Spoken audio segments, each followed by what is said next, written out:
Happy to have everybody here for our final session of our 6-week series on Purim. We have talked about a tremendous variety of things, and by way of review, to share a little bit about what we've learned, all of which can be found on the B'nai Yeshurun's YouTube channel. We talked about the question of whether or not Vashti was a hero or a villain, which is not so clear. Lots of interesting conversations there. Second, we discussed the nature of alcohol and drinking in Purim, which I think is also not as clear as people presume. I think that there are lots of interesting ways that we can engage with joy that don't have to do with alcohol, worthy of exploration there on that. Third, we talked about power and leadership with Rabbi Nachman in the context of Mordechai and the story in the book of Esther, this idea of revealed power and hidden power, the way that we can show up and be in service for others. Then we talked a little bit about the tremendous difficulty in finding joy at this particular moment as we enter Adar and we approach Purim, and in challenging moments, not just this year, but in other years, how do we hold space for joy and those other feelings in relationship to each other?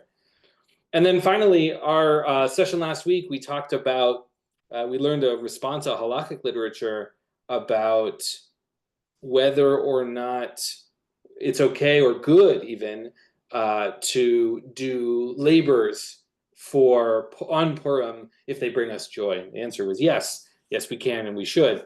So I invite all of you to take a look at that whole series, the 5 classes that we've learned before this. Again, that was my summary of them. All of them are on the B'nai Yeshurun YouTube channel, and I thought they were a wonderful discussion for all of us.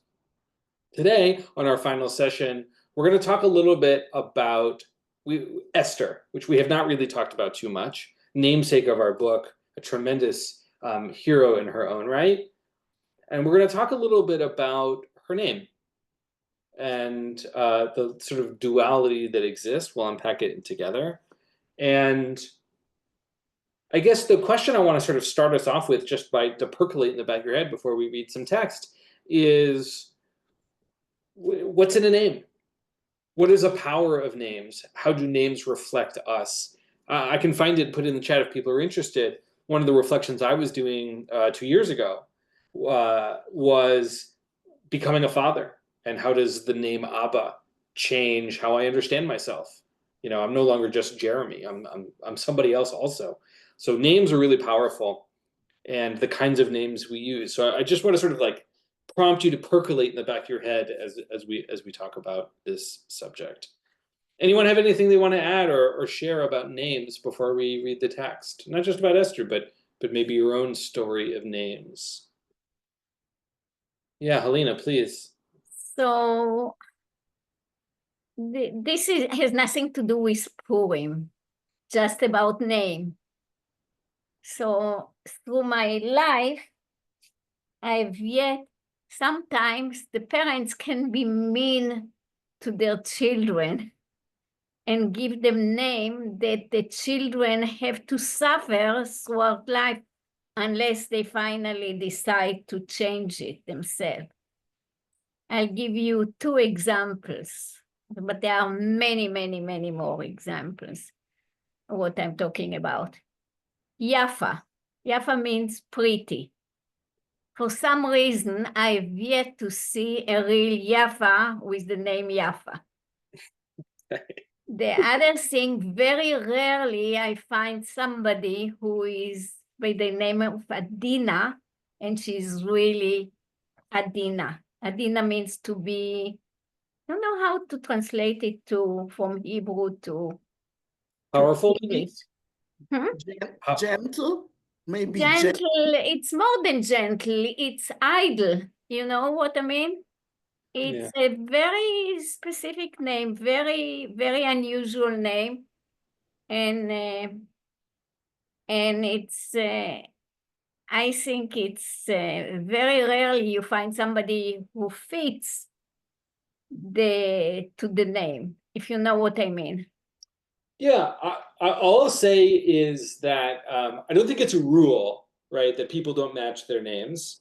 But certainly sometimes there is a tension, perhaps between the name that they have and their how they show up in the world. And then even to draw the other thing you said, which is that sometimes kids or adults, right, don't like the name that they were given and choose something else. I'll give a different example of names. My best friend's name is Joe, and he goes by Joe, and that's not his first name; it's his middle name. His name is Martin Joseph, and that's because in his family, in his family's custom, he's actually the third. He's the third Martin Joseph in the line, and so being Joe means that he wasn't confused with his dad Marty or his grandfather Martin.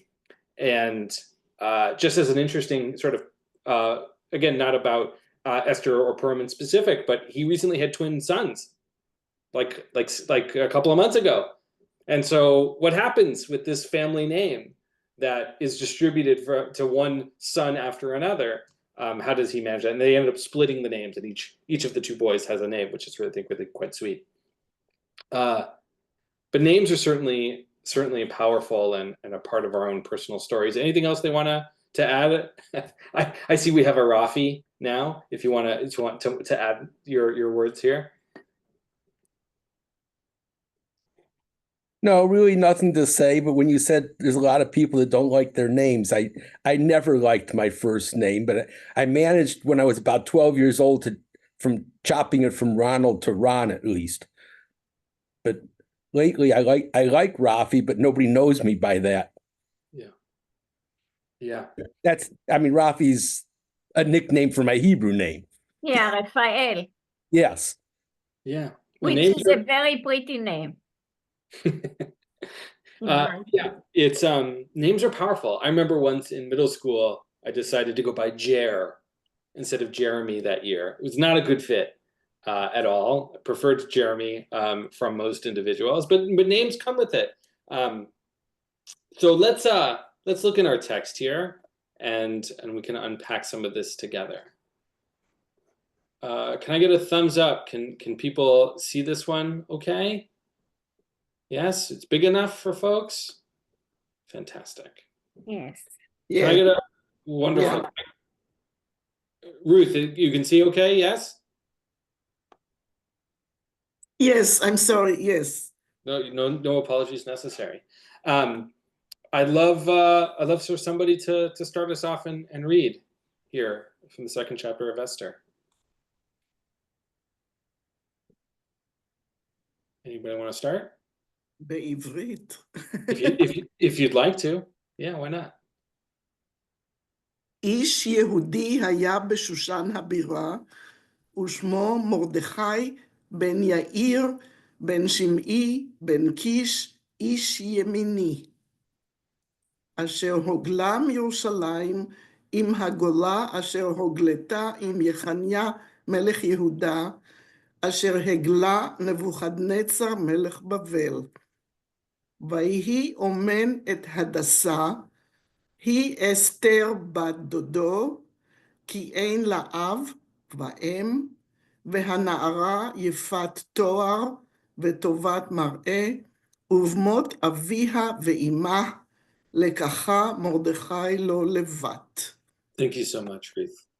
I'll read it for us in English for those who maybe didn't quite follow along. In the fortress Shushan, or the city of Shushan, lived a Jew by the name of Mordechai, the son of Yair, son of Shimei, son of Kish, a Benjaminite. He had been exiled from Jerusalem in the group that was carried into exile along with King Yechoniah of Judah, which had been driven into exile by King Nebuchadnezzar of Babylon. He was foster father. Again, sort of these titles are sort of a little funky, so we'll do that what you will. To Hadassah, who is Esther, his uncle's daughter, his bat dodo. Again, these titles being a little wonky. For she had neither father nor mother. The maiden was shapely and beautiful, or sort of beautiful of appearance. And when her father and mother died, Mordecai adopted her as his own daughter.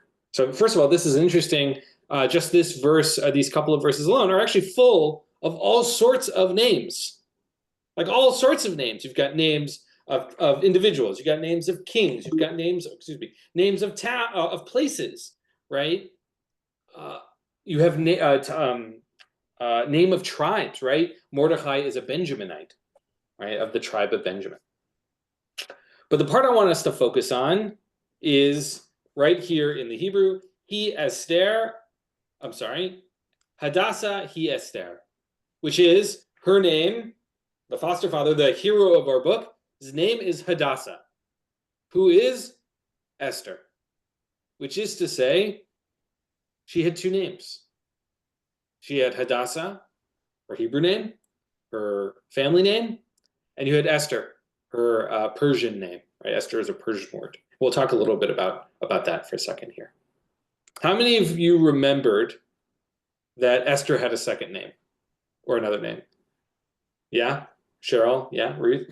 I don't think we often talk about it. Judy, great, right? She has another name. I don't think she's called by it again this entire time at all. And then we have this text. Ruth, you did such a wonderful job in Hebrew. Will you continue reading in Hebrew for us? Sure. והגיע תור אסתר בת אביחיל, דוד מרדכי, אשר לקח לו לבת לבוא אל המלך, לא ביקשה דבר, כי אם את אשר יאמר הגיא סריס המלך שומר הנשים, ותהי אסתר נושאת חן בעיני כל רואיה. Amazing, right? And so here in English, when the turn came for Esther, when it became Esther's turn, and now she has an additional name, Bat Avichail. So now she has another name, another family name attached here, the uncle of Mordechai, who adopted her as her own daughter. And then the rest of it sort of more story oriented, which is not what we're talking about today. So now we have Esther, who is Hadassah, the daughter of Avichail, whose parents are dead, who has neither father nor mother. So it's like all sorts of interesting dynamics happening here in terms of a sense of identity, right? We could maybe make the assumption that she's a Benjaminite because she's related to Mordechai. It's not entirely clear. We talked a little bit, even before we read this text, about the nature of having more than one name. Before we sort of unpack sort of the commentary to this, why do you think the Megillah chooses to call her Esther when her name is Hadassah? Right? Hadassah is the first name we have for her. Why do we think the Megillah decided to add Esther as opposed to just continuing to call her Hadassah the rest of the time?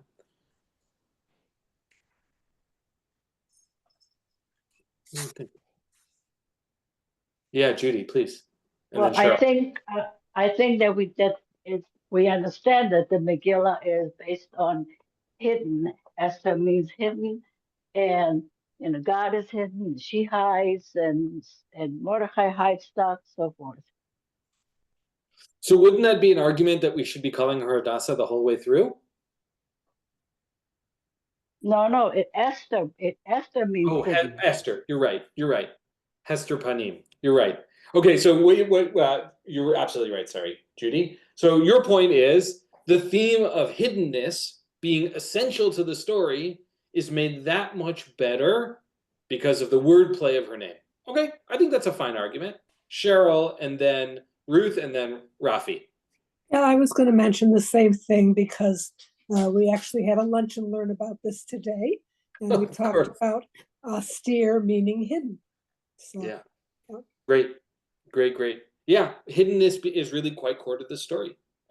Great, thank you, Cheryl. Ruth, and then Rafi.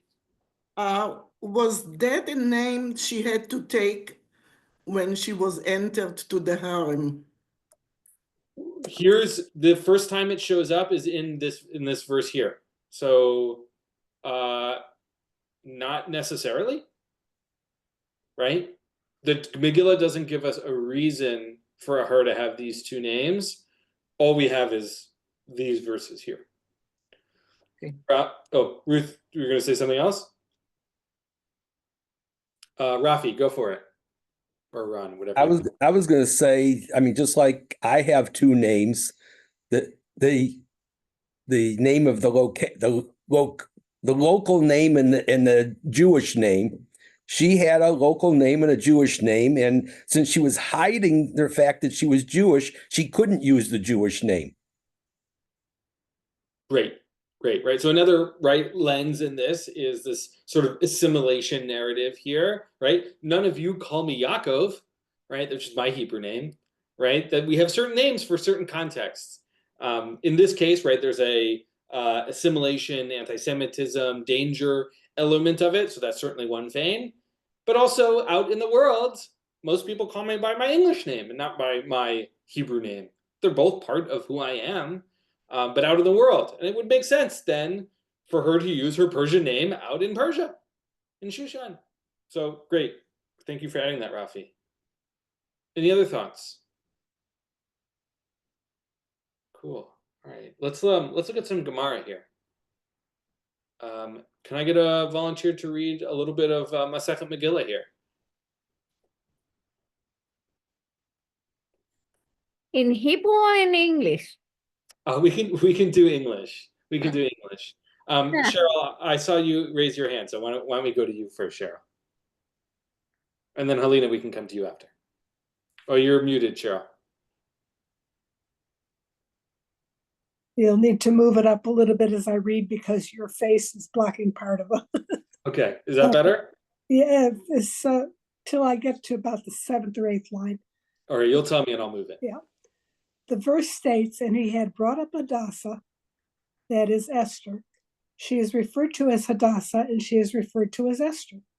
What was her real name? It is taught in a Baraita that the sages differed in their opinion as to which was in fact her name and which was a description. Rabbi Meir says Esther was her real name. Why then was she called Hadassah? On account of the righteous who are called myrtles, Hadassim.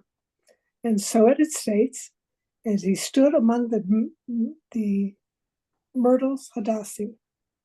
Right. All right. Great. Thank you, Cheryl. So here we have a discussion, right? A question in the Gemara, which is, we got these two names. What do we do about it, right? If we make the assumption that everything in Tanakh is there for a purpose, why should she have two names, right? Why not just Esther? So we got this dilemma that the Gemara has to solve. And Rabbi Meir says Esther is her real name, and Hadassah is a description. And what is that description? That righteous people are described as hadassim, as myrtles, like the plant, like in the lulav and etrog, right? And we have a verse to prove that. And so what are we learning from this, according to Rabbi Meir? Esther is righteous, just from her name. We know, right, from that. Yeah, Helena, what were we going to say?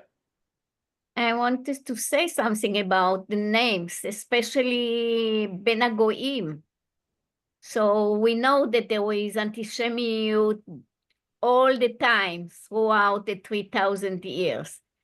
And I know for sure it happened in my family that that my aunt, her name, they always gave Hebrew names, but they were middle names. And the name that they went by, that they were written in Poland or wherever they were names that were assimilated names, that were not showing their Jewishness. And I think it was not because they were not afraid of being Jew. They were, in a way, the parents trying to shelter their children from being too showing off to be outed without choice. Yeah, it's like nowadays in a lot of universities, the college children, they are afraid to wear, a lot of them are afraid to show their Jewishness. They take off their Magen David and their Chai. Right. Yeah, so certainly names, right, reveal things about us that we may or may not want to be public. I'll just add when I lived in Pittsburgh, there was a family who had Chinese heritage and Jewish heritage, and they did a perfect job. I was so impressed that the names worked in both language, like both traditions. That like their full names were Chinese, but the nicknames were like perfectly Jewish American names, and it was like amazing. It was like the most impressive thing I'd ever seen. I don't want to give examples because I don't want to. Yeah. I'll give you one example. The one kid's name was Kimiko, and went by Kimmy. It's like perfect. It's like perfect balance between those things. But it's a thing, right? That we have to navigate for sure. Okay, let's keep reading a little bit more. Cheryl, you feel like you can read a little bit more for us? Sure.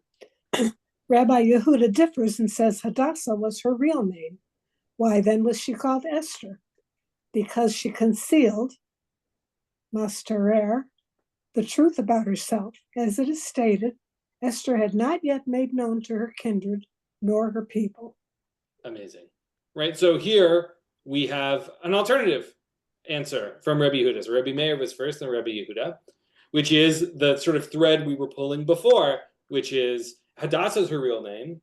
Esther is the description because, and here we've got not the part of Hester Panim, of hiding one's face to God, but Masteret, the same root, but different word about her revealing, not revealing herself, which comes from the verb Ein Esther Magedet et Ama, right? It doesn't reveal her people, right? So we have this like play with words of what's happening. It's a description about her.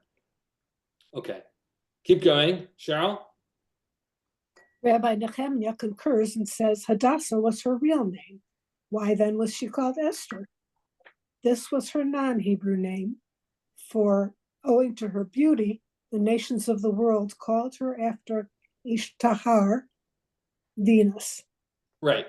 Great, Cheryl. So here we have another alternative, right? It's like the inverse example, Helena, of your first name examples, right? She was pretty, so they called her pretty, like the Greek goddess, or whatever culture Venus is being Greek, but whatever Ishtahar, whatever culture that's from, which is to say, right? It's like if I called a friend of mine who was really strong Hercules all the time, right? It's like the Esther is a description of her beauty, which we know again from the biblical text would be an apt description of her. Okay, Cheryl, read for us one last time. Ben Azai says Esther was neither tall nor short, but of average size, like a myrtle tree, and therefore she was called Hadassah, the Hebrew name resembling that myrtle tree. Rabbi Yehoshua ben Korha said Esther was called Hadassah because she was greenish, having a pale complexion like a myrtle. Move it up a little bit. Oh, sorry. Like a myrtle. But a cord of divine grace was strong around her, endowing her with a beautiful appearance. Fantastic. Right. So here we get our final set of potential explanations. Ben Azai says she was regular sized, like a myrtle tree. Right. So therefore, the Hadassah description of Hadass works. And then I think Rabbi Yehoshua ben Korcha might be my favorite, which is that she was slightly green. And I guess I have to tell you, the description, the thing that pops into my head is from the old Star Trek episodes where you had people who were painted all green, the Orions. I'm a bit of a Star Trek nerd, so you'll forgive me. But that's how I always imagine it. Of course, that's not what it means, but that's how I imagine it in my head. You have this green lady who, and that's why her name was Hadassah, because she looked like a tree. So here, which is to say, the rabbis clearly don't have a single answer. They have a bunch of answers, all playing with these words for names. And I think in part, this invites us to play with some of these names as well. So for example, there's a great section in Talmud in Masechet Brachot that's about death of a rabbi named Rabbi Chia. And Rabbi Chia comes from the word for life. Like names are, we can, like, there's one of my rabbis, Reb Mimi Feigelson, who's now in Jerusalem, but she was one of my teachers at Ziegler when I was in Los Angeles. she often would midrash the name of the rabbis. And I think here we're like invited to do the same, not just for the biblical text, but in general, there's something to be said for it. Any thoughts on these midrashim on her names? Any that you particularly incline towards or enjoy? Yeah, Judy. Oh, yeah, I like all of them actually, but my first inclination is to think that she was Hadassah first, just like, we give when the girls are born, either, nowadays they do it in baby naming, but in my days, I was still in the hospital with my mom, and my father went to shul and named me there. So I think that the Hebrew name goes first. That's my take on this. All right, And I think and I think the Ishtar, but whatever the explanation, Ishtar was a queen or something in Persia, or a goddess, I mean, in Persia. So I don't know why they picked that one for sure. Yeah, I think the names Esther and Ishtar being like sounding similar, but yeah, very interesting. And you're right to say, right, that there is something in our tradition, not for everybody, but for lots of folks, where the Hebrew name comes first, even if there are multiple names. Again, every family doing it a little differently. Yeah, Ruth. I have a hard time with Ben Azai's description. I don't like the Yerak rocket. Yeah, I have the same problem. So say more. Tell me why you don't like it. It's a greenish is not well. And it's Yeah. not, I mean, it's pretty in the garden, but not as a person. Right. Greenish means you might be vomiting soon. Yeah, exactly. So you're sick, so it doesn't look good. Maybe Yeah. she was sick because she was frightened. Maybe, but somehow I'm not comfortable with that. I think it's Neither fair. am I. I feel the same way, Ruth. Here's the only defense I would give of Ben Azai, which is not really a defense, because you should feel how you feel, is it's interesting to note, right, that we have an association where someone is described as green as being sickly. But that might actually be they're not really green, right? I mean, we sort of like imagine it more than anything else. Certainly, I've described people that way.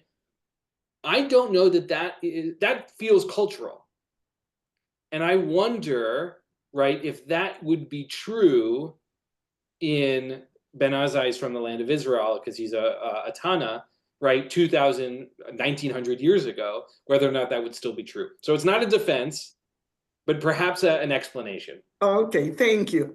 Yeah. Thank you. But again, like, it's okay for us to be uncomfortable. Like, that's okay. It's good. Yeah, Judy, what were you going to say? That's fine. In defense of green, I just saw recently Wicked, and the main character is green. She's born green. She goes to school. Everybody picks on her, and she's isolated. But then she turns out to be a good person. So even though she's all green, she's a good person anyway. I love it. Right? It's not easy being green, I think Kermit the Wicked. Frog said. Thank you, Judy. Yeah. And the name Wicked, doesn't it mean that she's bad? Wicked means something negative, not positive. Yeah, Judy, go for it. No, but that's why you have to see the movie, which I didn't know about either, because Yes, the movie is about the Wicked Witch. She turns out to be good. Right, the Wicked Witch is not so wicked, I think, is the premise. The only other green example I was thinking of was of the Incredible Hulk, which also not necessarily a great description, not one that we would want to apply to Esther necessarily. The text there are a couple of other interesting commentaries here, but mostly I wanted to step back. Well, let's read this one first before we actually go further. I delete that. Oh, did I delete it? No, it's good. Okay. So here we have Esther Rabbah, which is a midrashic section. So it's probably from a similar time period as the Talmud. It says in a verse of he was foster father Hadassah, again, that same verse. Why is she named Hadassah? The Mishnah, the Midrash asks. Her smell was sweet and her taste was bitter. Which is to say, Esther was sweet to Mordechai and bitter to Haman. So that that it's like we're playing with the plant imagery again, right? So the whole thing with the lulav and etrog is that some of them have a taste and some of them have a smell, right? That's like the whole thing, because it's like a matrix and each one has a thing. So here, the Hadassah ostensibly has a sweet smell and a bitter taste, and it's a description of how she showed up to the various important people in the story, which I think is another great description to add to our list. But I want to step back and get a little meta. And what I mean by that is to think more, less about rooted in the story, but more about this, like the power of names. What do names do out in the world? And there's this really interesting midrash from Kohelet Rabbah, Kohelet being Ecclesiastes, and there's a midrash on that, which is to say, it's taught a person is called by three names: one that their parents called them, one their father and mother called them, one that others called them, right, other people, and one that they're called in the book of their lineage, right, of legacy, right, of reputation. I think there's something really interesting about these kinds of names that exist out in the world, right? That there's the intimacy names that we talked about, right? Those family names, nicknames, right? We have people out in the world who call us by different things, right? And then there's like this power of legacy, right? We don't call her Hadassah. Her legacy is Esther. And we call her, the book is Esther. It's not the book of Hadassah. And I'm not saying it's a good thing or a bad thing, but it is establishing for us, I think this text, for me, is establishing us to think of Esther and her name in these multiple ways. What do people think about either this bitter taste thing, these three names? What do people think about this? Does this resonate? Is this true? Does this feel true for you? Or story or otherwise? Yeah, it makes sense. The last three things are sort of playing with names and playing with the story a little bit, from three different authors that I wanted to. So one is a piece on exploringjudaism.org about a tshuva that the CJLS of the movement put out about how to call non-binary Jews to the Torah. Like, how do you give them an aliyah if they're not if they don't identify with a gender? How do we do? What is the ritual that goes with that? And this is not. This is a piece that Rabbi Deborah Silver, one of the authors of that tshuva, wrote on exploringjudaism.org, which is a project I work on. She writes this as part of the introduction, sort of the power of names, which is that the Hebrew word Shem does not reflect only what people call us. In the Garden of Eden, the first human names the other creatures of the world by that was a verb. The first human names, as an action, the other creatures in the world by discerning their true essence and identity. To be called by our name is to be acknowledged for who we truly are. Which is to say that there are names we choose. There are names that show up in all of these different dynamics of what our parents call us or called us when we were born, the names that we have out in the world, the names of our reputation, that there is something to be said for the names we make for ourselves, right? That's the phrase, right? You make a name for yourself. There's something about how names can reflect who we are. Not always, right? In terms of the wordplay of our names, but there's something about our names that can create space in the universe for who we are. And then again, I was just pulling it for the name piece, although the piece, I can put this sheet in the chat if you like, but it's linked and people can read it. We have two other pieces that I wanted to add. This one is from an article on Aish, which is not a website I spent a lot of time on, by Rebbe and Tzipora Heller. There's just a single paragraph about Esther and names and even some of this greenness. Someone want to read for us what Rabbi Rebbitzin-Heller wrote?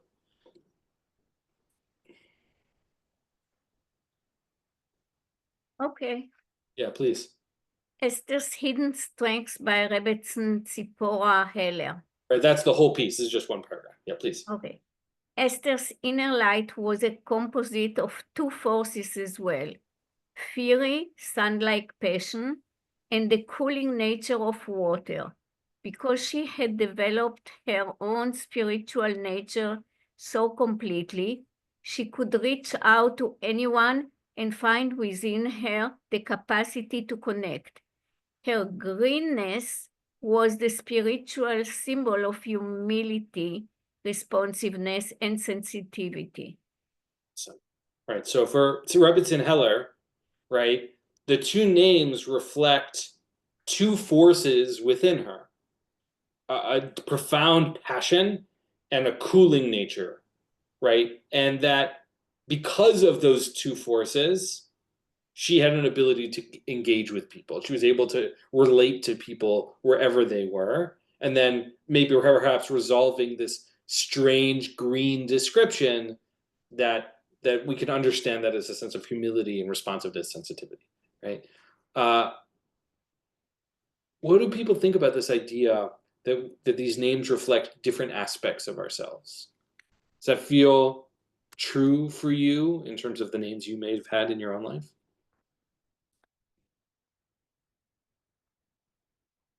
As I was saying earlier on, I'd written a piece a year or two ago about being called Abba as one of my names, as being called Father. And people who call me Jeremy and people who call me Abba, there's really only one person who calls me Abba these days, but I show up differently to those people. They reflect different natures within me, right? The idea of code switching, you show up differently in different contexts. Anyone want any thoughts people want to share before we read our last text here? This text is from Rabbanit Malkabina, excuse me. This is a couple of paragraphs here. It's a much longer piece, well worth reading. Again, linked here. She was a part of the a fellowship as part of Sefaria, interestingly enough, to empower women in writing and Torah scholarship, which is awesome. And this is a piece around names and the person behind names. And this is mostly the second half of it, but it's not the whole thing. I've cut parts of it. So well worth reading the whole thing. Does anyone want to read, or I'm happy to read as well? Okay. While scholars disagree about Esther/Hadassah's true identity, the verse decidedly determines that both coexist. Hadassah he Esther. Hadassah was Esther. She is both. At times, she could be like a Hadass, openly virtuous and a bold advocate and leader of the Jewish people. At other times, she had to remain concealed within herself and assume the hidden form of Esther. After her heroic acts, Esther seems to fade away from Jewish history. She lives out her life in the palace. She's unable to return to Mordecai and is isolated from the Jewish people, in a way returning once again to her hidden state. While Esther disappears, the story of her heroism is recorded and remembered, kitvuni lidorot, and passed from generation to generation. Many years ago, I also experienced a time in which I had to be both hidden and bold. In 1982 and 83, when Soviet Jews were under an oppressive regime that prevented them from leaving the then Soviet Union, I was asked if I would travel with another woman to teach and meet refuseniks.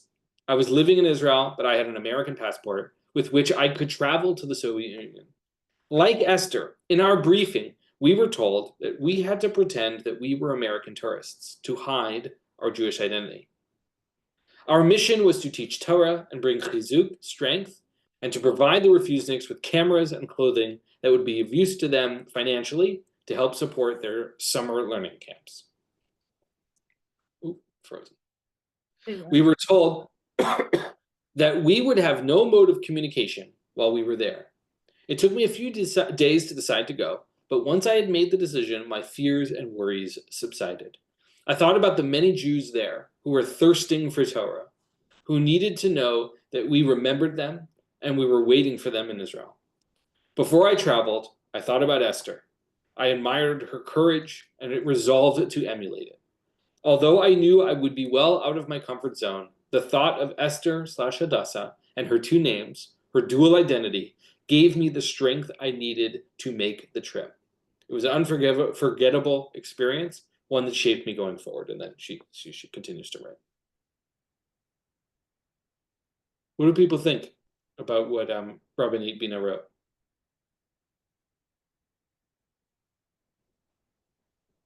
Yeah, in life, sometimes you have to hide your identity in order to survive. We know it very well during the Shoah. It happened to a lot of people. That's true, but I actually think Rabbi Bina is making a slightly different point. Because I think what she's saying is, it wasn't just hiding to survive. Survival isn't, I mean, it's certainly an element of the story, but I actually think she's making a different point around being bold. Of being those things, teaching also. yeah, that those things aren't mutually exclusive, that they can actually happen. Being bold and hiding don't actually have to be different, that those actually can overlap. I'm not taking away from your point, because your point is still well made. But I think she's making a slightly nuanced one. Any other thoughts? Any thoughts?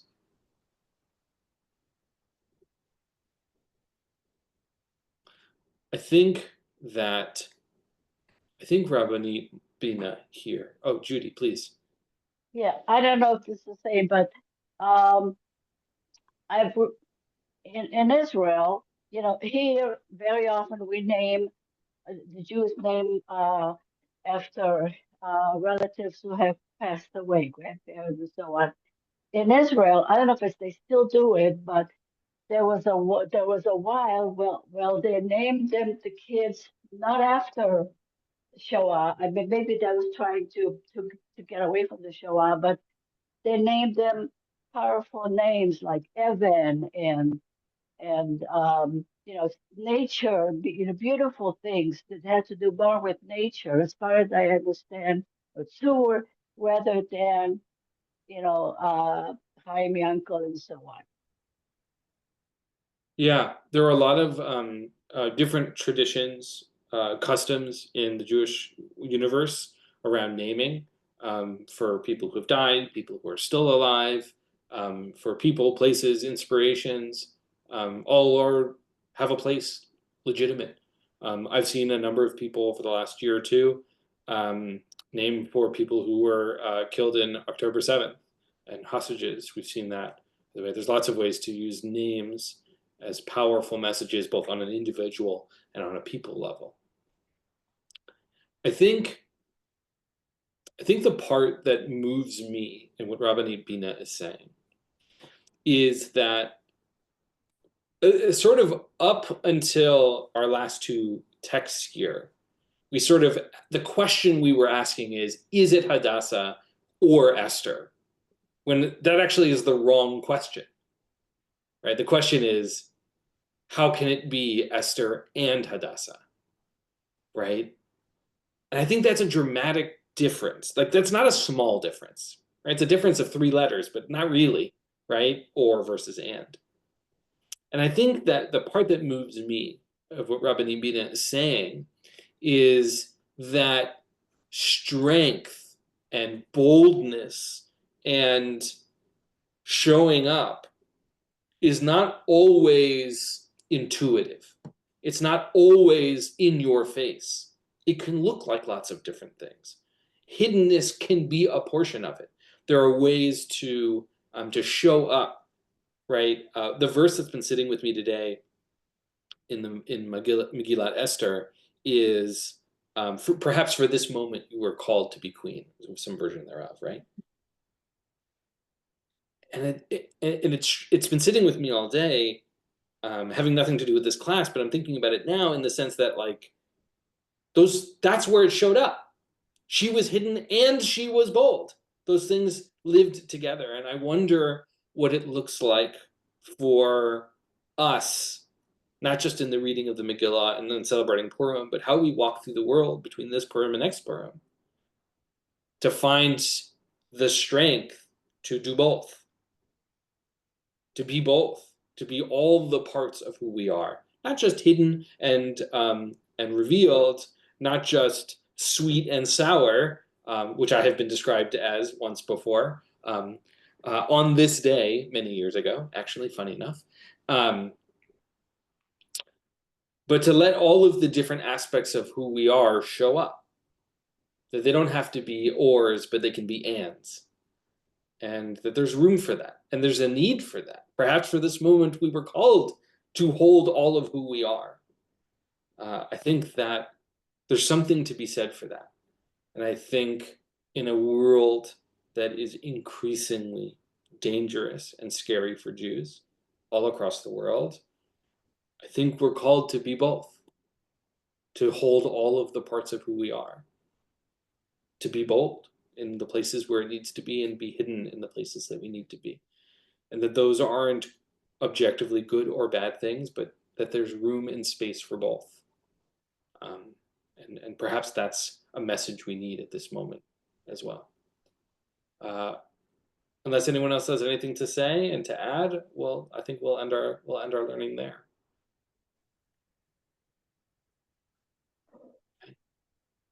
Wonderful. Thank you, everybody, for this series and for today. And I hope you have a wonderful rest of your Thursday and a fantastic and meaningful Purim. Thanks, everybody.